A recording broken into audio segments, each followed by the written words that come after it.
Welcome! Today we're going to look at a craft that's brilliant for helping you tell the story of Jesus turning water into wine using bleeding tissue paper. Let's get started.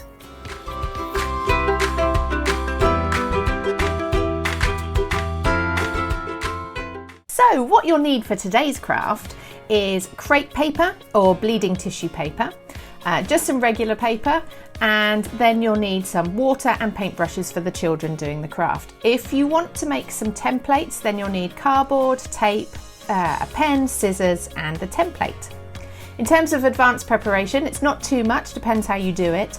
You'd need to chop up the crepe paper or bleeding tissue paper, and if you wanted to make a template for the children, then you can find the templates at faithfillers.com.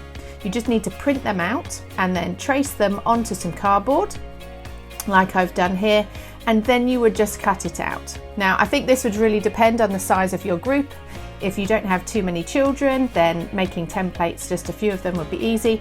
If you have a lot of kids, perhaps you would want to avoid that, and there's a printed version you can do instead, which is coming up in a second. If you do use a template, then you would want the kids to tape it down, and then they would just get the paintbrushes and water, and they would just paint on the crepe paper.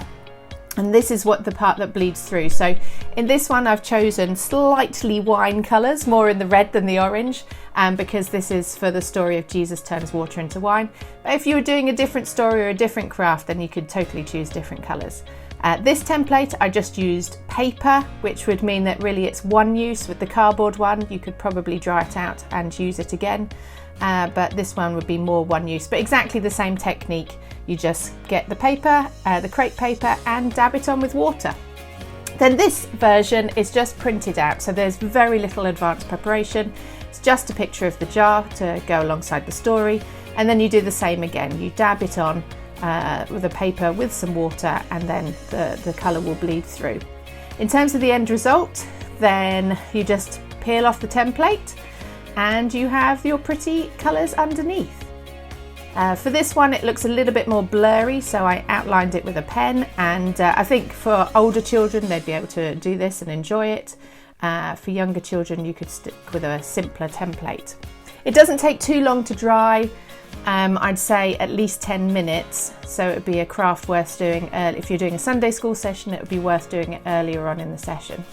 And these are the results. This is the one where there was no template, just the printed page. Then I added in a bit more of the story title and the Bible reference, and this one gives the full story title. I hope you've enjoyed today's activity. There's loads of other activities, crafts, games, etc. at faithfillers.com. I'd love you to check it out.